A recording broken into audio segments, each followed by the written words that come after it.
Standard 5 के बच्चे देखो लेसन नंबर 14। हम लोग तो नेल्सन पढ़ चुके थे। अब लेसन नंबर 14 देखेंगे, पंचतंत्र की कथा। ये जो पंचतंत्र नीति कथा है, ये स्टोरी में क्या ये दिया गया है, क्योंकि हम लोग उससे कुछ सीखें।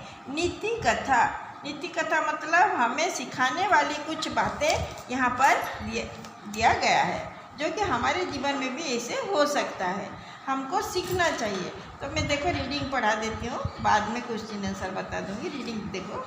किसी कुएं में मेढकों का एक राजा रहता था। उसका नाम था गंगदत्त। उसके कुछ पड़ोसी मेढक राजा भी थे। कुएं के उस छोटे से महादेश में अपनी पड़ोसी राजाओं के उपद्रव के कारण वह रहट की कड़ियों पर चढ़कर बाहर निकल आया। कुछ राहत मिली तो उसने सोचा कि अब मैं अपने पड़ोसी राजाओं से बदला लूँगा। तो वहाँ पर एक कुएं में गंगदत्त भी रहता था, अपने परिवार के साथ रहता था, और भी सारे मेढक रहते थे। सब अपने अपने को राजा समझते थे। गंगदत्त भी अपने को राजा समझता था, और पड़ोसी में कुएं के अंदर जो रहते थे दूसरी मेढक, वो भी अपने अपने को राजा समझते थे। इसीलिए सबसे मेढकों गंगदत्त सबसे दुश्मनी मोल लिया। वो चाहता था कि वो खुद ही राजा बने और सब उसके नौकर चाकर बन के रहे, लेकिन ऐसा नहीं है। और अपने अपने मेढक अपने अपने को राजा समझने लगे। तो मेढक ने सोचा कि मैं किसी तरह भी इनको ख़त्म कर दूँ, इनसे अगर बदला लूँ कि उसे मार दूँ तो मैं अकेला ही यहाँ पर राजा बनकर रह सकता हूँ।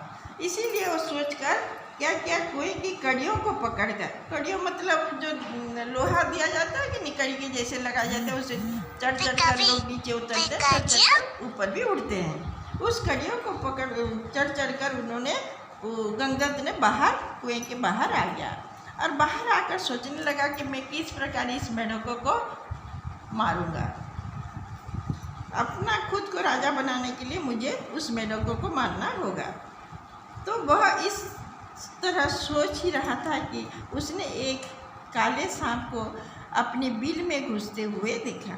उसे देखकर उसने सोचा कि क्यों ना मैं इस सांप को कुएं में ले जाकर अपने दुश्मनों को सजा दिलाऊंगा।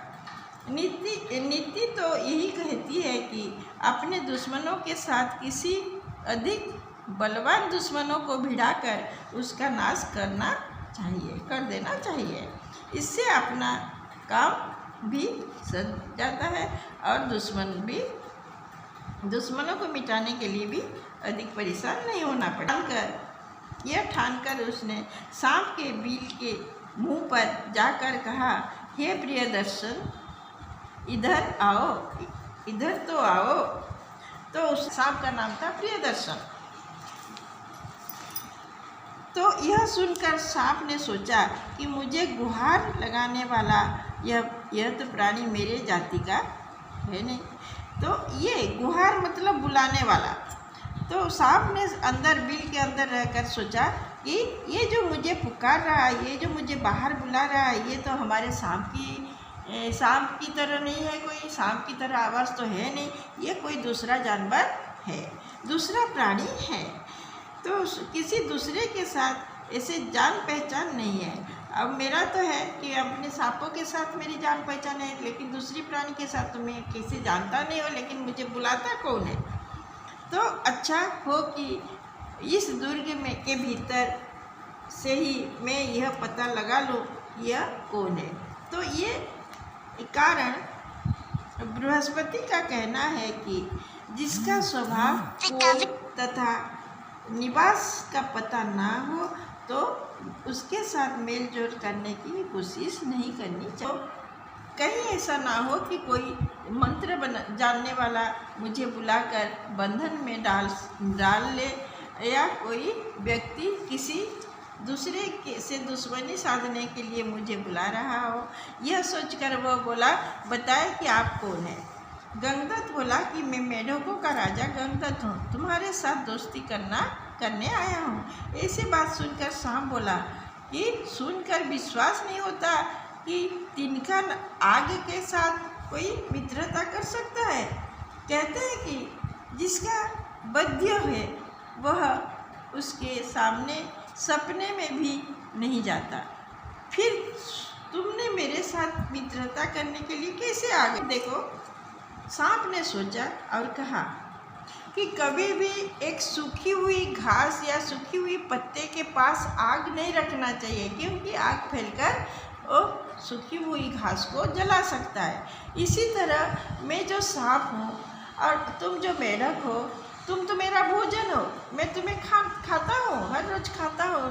क्यों? फिर कैसे तुम आ गए? तो लेकिन पहले तो सोचा कि मुझे कोई सपेरा हो या कोई हो, मंत्र करके ले जाना चाहता है, इसीलिए उसने पूछा। पहले सोचा, फिर पूछा कि तुम तो मेढक हो, अगर तुम मेरे भोजन हो तो तुम मेरे साथ दोस्ती करना क्यों चाहते हो, कैसे चाहते हो? तो गंगत ने कहा, आपकी बात बिल्कुल ठीक है। अगर हमारे जन्मजात शत्रु, हम दोनों जन्मजात शत्रु हैं, किंतु मैं अपने दुश्मनों के अपमान से क्षुब्ध होकर आपके पास आया हूँ। कहा गया है कि जहाँ सब कुछ नष्ट हो जाए तो की संभावना है कि हो या अपने प्राण जाने की नौबत आ जाए, तो वहाँ मनुष्य को अपनी शत्रु के साथ हाथ पांव जोड़कर दोस्ती कर लेना चाहिए और अपने प्राण और धन को बचाना चाहिए। सवाल किया, आपका अपमान किया किसने? तो यहाँ पर गंगादत्त ने कहा कि मैं भी जानता हूँ कि मैं खाद्य हूँ तो आप खादक हैं, क्योंकि आपका भोजन में मैं हर समय रहता हूँ। लेकिन कारण इसे है कि मैं आपको बुलाने आया हूँ, क्योंकि आपके साथ दोस्ती करके मेरा जो कुएं में जो दुश्मन है, मेढक दुश्मन जो हैं, उनको ख़त्म करना चाहता हूँ, उनको समाप्त करना चाहता हूँ। ऐसे कहा जाता है कि अगर खुद का बल ना हो तो निर्बल हो, दुश्मनों के सामने अगर निर्बल हो तो कोई बलवान शत्रु के साथ, अपने से शत्रु हो लेकिन बलवान होना चाहिए, उसी बलवान शत्रु के साथ हाथ मिलाकर उसको लेकर अपने दुश्मनों को ख़त्म करना चाहिए। तो आप मेरा हम मित्र नहीं बन सकते हैं, क्योंकि जन्मजात भगवान ने हमें बनाया है, जन्मजात हम जन्म से ही अब एक दूसरे की दुश्मन है। फिर भी सांप ने फिर सवाल किया कि आपका अपमान किसने किया? मेढक बोला कि भाइयों को छोड़कर अपमान करेगा कौन? ये भाई जैसा दोस्त ना भाई जैसा दुश्मन। मेरी अपनी बिरादरी के लोग ही मेरा अपमान किया है। सांप ने पूछा, तुम रहते कहाँ हो? मेढक ने कहा, कुएं में। कि हमारे बीच तो हमारे पाँव तो होते नहीं है, पाँव मतलब पैर, हमारे पैर तो होते नहीं है, इसमें मैं तो घुस ही नहीं सकता। यदि घुस भी गया तो कोई भी ऐसी जगह तो होगी जहाँ पर मैं रहकर आपकी बिरादरी के लोगों का सफाया कर सकूं। इसीलिए ये काम मेरे बस का नहीं है। आप वहाँ से चले जाइए, आप यहाँ से चले जाइए। कहते हैं कि जो अपनी भलाई चाहता हो तो उसे वही चीज़ खानी चाहिए जिसे वह खा सके। इतना ही खाना चाहिए जितना कि वह पचा सके, और पच जाने के बाद इसकी नतीजा ही अच्छा रहेगा। तो उतना खाना चाहिए जितना कि तुम हजम कर सके, लेकिन उतना नहीं खाना चाहिए जितना कि तुम हजम ना कर सके और पेट में बदहजमी हो जाए। तो सांप ने वही बात कहा कि मुझे 1-2 मेढक मिल जाता है तो मैं खा लेता हूँ, 1-2 चूहा मिल जाता है तो मैं खा लेता हूँ, शांति से हूँ। लेकिन तुम्हारे वहाँ जाकर मैं 100 में 30-50 एक बार नहीं खा सकता, अपना पेट को खराब नहीं कर सकता। तो सांप ने पहले तो सोच रहा था कि मैं बूढ़ा हो चुका हूँ, जब शिकार विकार तो होता नहीं है, बहुत रेंगने सरकने के बाद एक चूहा हाथ में लग जाता है, और लग गया तो वही भी है खा पी कर रहो। अगर ना मिला तो हवा खाकर रहना पड़ता है। हवा मतलब खाली पेट। हाँ, इतना अच्छा मौका बार बार नहीं आता। वह कुलघाती से मेरा काम बन जाएगा। वहाँ चलकर आराम से मैं मेढक खाते और डका लेकर आराम से रहूँगा।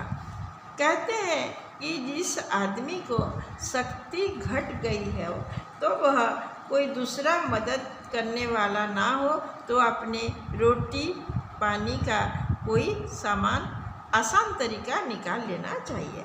तो यहाँ पर सांप तो कह रहा है कि मैं आपके साथ नहीं जाऊँगा, मैं रहूँगा कहाँ, चलूँगा जाऊँगा कहीं, लेकिन मन ही मन सोच रहा है। देखो, मन ही मन बहुत खुश है कि अरे मैं तो यहाँ रेंगते सरकते जाता हूँ, कहीं पर एक चूहा, छोटा सा चूहा मिल जाता है तो खा लेता हूँ, कहीं पर एक मेढक मिल जाता है तो खा लेता हूँ, लेकिन अगर मैं इस गंगदत्त के साथ कुएं में जाऊँगा तो मैं आराम से रहकर पेट भर खाना खाऊंगा।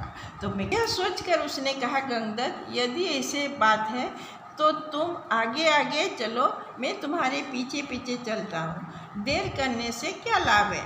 फिर उसने आराम से खाने पीने की डकार लेने की बात सोचकर बोला कि गंगदत्त ठीक है, तुम्हारे साथ मैं दोस्ती कर लूँगा, चलो तुम आगे आगे चलो, अब मैं तुम्हारे पीछे पीछे रास्ते पर सरकते हुए जा रहा हूँ। मेढक क्या है, पुदक पुदक कर जाएगा, लेकिन सांप का तो पैर है नहीं, वो सरकते सरकते जाएगा। अतः गंगदत्त बोला कि प्रियदर्शन, मैं तुम्हें ऐसे रास्ते ले चलूँगा जो तुम्हें कोई कष्ट नहीं होगा। रहने के लिए क्वार्टर तो है ही, पर तुम्हें एक बात का वचन देना होगा, तुम केवल उन्हीं को खा जाना जिन्हें मैं बताऊंगा। मेरे अपने परिवार का कोई कष्ट ना होना चाहिए। तो उसने देखो गंगदत्त भी शर्त रखा कि देखो प्रियदर्शन, हम तो दोस्त हैं, मैं एक बात तुम्हें बता देता हूँ, तुम जाने के लिए मैं रास्ता बता दूंगा, तुम उस रास्ते से आसानी से जाओगे, और वहाँ रहने के लिए कोटर जो गातो कुआं भीतर जो गातो था टिके कांथरे से कोटर ताको कहते कोटर, तो कोटर में रह जाओगे, लेकिन एक बात शर्त के मुताबिक, मैं जिस मेढक को दिखाऊंगा मेरे दुश्मन को ही दिखाऊंगा, तो उस मेढक को खाना, लेकिन मेरी फैमिली, मेरे परिवार में जो मेरा पत्नी है, बेटा है, बेटी है, ये सबका कोई भी नुकसान नहीं पहुंचाना, उनको नहीं खाना, उनको छोड़कर मेरे दुश्मनों को मैं दिखाता जाऊंगा और तुम खाते जाओगे। हो गया। सांप ने कहा, यह भी कोई कहने की बात है, तुम तो मेरे मित्र हो चुके हो, तुमको मुझसे क्या डर, मैं तुमसे पूछ कर ही तुम्हारे दुश्मन का ही खाऊंगा, लेकिन तुम्हारे परिवार वालों को कष्ट नहीं दूंगा, मतलब उन्हें नहीं खाऊंगा। इस समझौते के बाद सांप बिल से निकला और उससे मेढक को गले लगाया। दोनों दोस्त बन गए थे ना, एक दूसरे के गले लगे। फिर तो आगे आगे गंगदत्त जा रहा था और पीछे पीछे प्रियदर्शन। कुएं के पास पहुंचकर सांप भी रहट के रास्ते से नीचे पहुंच गया। रहट मतलब क्या जानते हो? ये रहट जो है, पानी खींचते खींचते सीमेंट या मिट्टी में जो भी चबूतरा जो है, पानी खींचते खींचते क्या होता है, रस्सी का दाग लग कर उसमें छोटा सा धारा बन जाता है। मतलब कैसे समझाऊँ तुम्हें, तुम कुएं के पास जाने से देखोगे तो वहाँ पर सीमेंट रस्सी अगर खींची था नहीं खींची, पानी खींचते हैं कि नहीं रस्सी से लगाकर, बाल्टी रस्सी से लगाकर तो खींचते हैं ना। खींचते खींचते क्या होता है, सीमेंट या मिट्टी चबूतरा हो तो उसमें एक दाग हो जाता है। हर समय बाल्टी उसी में रस्सी खींचता रहता है तो उसमें रस्सी को खींचते खींचते उसमें दागी आ जाता है। तो उस दागी के रास्ते पर, उसको राहट कहते हैं, उस राहट के दागी के रास्ते पर सांप ने बड़ी आसानी से सरकते हुए कुएं के अंदर चला गया। अच्छा, उसमें फिर उसने क्या किया, एक कोटर था कुएं के अंदर, एक कोटर था। कोटर मतलब दीवार में, कुएं के दीवार में गातो है ना, कोटर था, उसमें सांप को रख दिया। सांप एक एक करके गंगदत्त को सताने वाले सभी दुश्मनों को हजम कर दिया। जब मेढक खत्म हो गए तो उसने गंगदत्त से कहा, भाई अब जब मेरे खाने पीने का कुछ नया उपाय करो। तुम्हें तो न्योता देकर मुझे लाए हो, इसीलिए मैं तुम्हारे ही ये तुम्हारा कर्तव्य है कि मेरा ध्यान रखो, मतलब मुझे खाना खिलाना तुम्हारे ही काम है। तो सारे मेढक को तो चाट कर गया। सांप क्या है भाई, एक दो दिन में एक एक खाने की बजाय जो खाने की व्यवस्था करो जिससे कि मैं पेट भर सकूँ। हो गया, ये लेसन का पार्ट 1 है।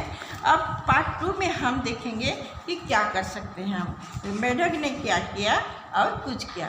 लेकिन ये जो मैं है काल पढ़ाऊँगी लेसन नंबर 15 का पार्ट 2 जो है, मतलब गंगदत्त शाम की भोजन के लिए क्या क्या किया उसके बारे में बाद में पढ़ेंगे।